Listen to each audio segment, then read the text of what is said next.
I read a book recently that just came out, I believe, last year called "The Case Against the Sexual Revolution" by Louise Perry. I don't know if you've read this. She's a British. I haven't Yeah. already.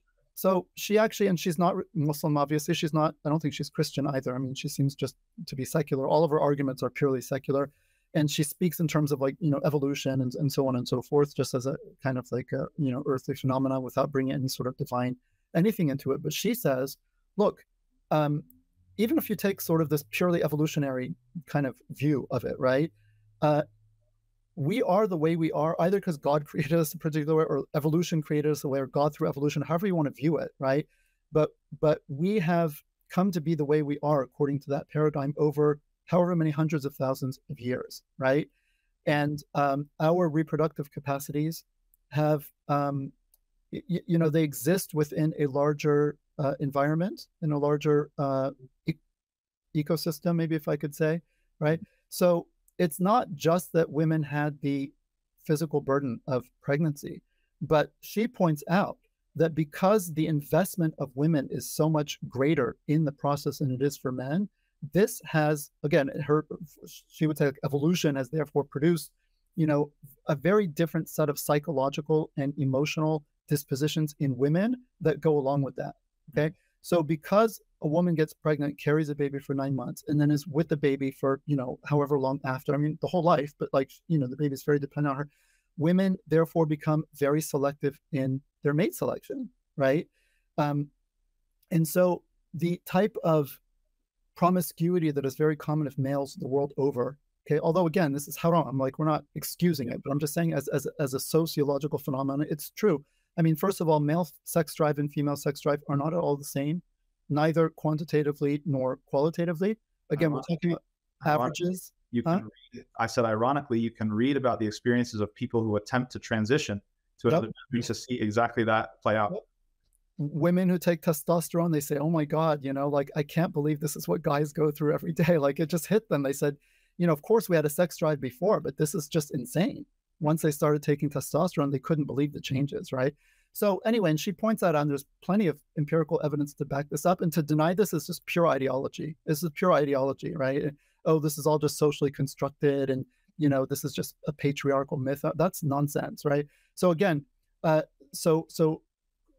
of the strength of the male sex drive and also the nature of it, right, is very different from the female drive. And so what Louise Perry, one of the things she argues in the book, is that the sexual revolution has actually lied to women by telling them that you will be happy if you become like a man and if you're treated like a man. But she says women are not like men. We say, yes, laysa dhakaru kal untha, we agree.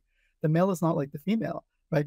So if you just tell women, okay, now you don't have to worry about reproduction anymore, go out and have sex like a man, basically. Again, I'm speaking just in cultural terms, not like in Islam that we say it's okay for men to go out, but go out and just kind of,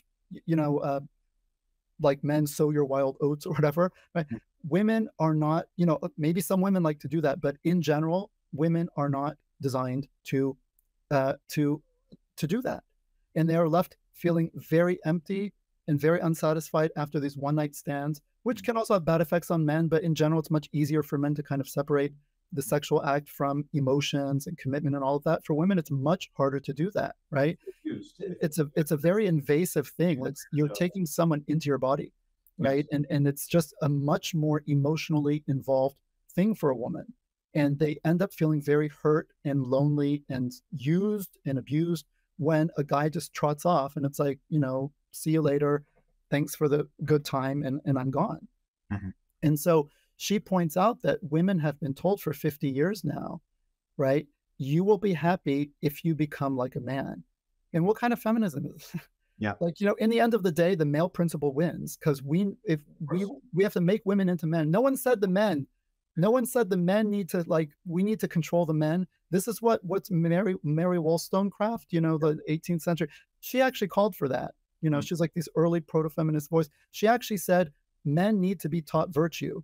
Men need to control their sex drive. She didn't say the women need to go out and become like loose. She said men need to become controlled. And the 60s didn't do that. They didn't say we want to make men more like women in this way. They say we want women to make women like men. Who benefited from that? What were the cultural sort of sectors that benefited from telling women that lie? I mean, Louise Perry will say men because, or at least, you know, on a first order, men seem to have, because it's like now you have all these women available. Because before, Right. you know, women, like, there was no free lunch basically, right? If you wanted access to a woman, you Yes. know, you had to be able to, yeah, I mean, to commit, right?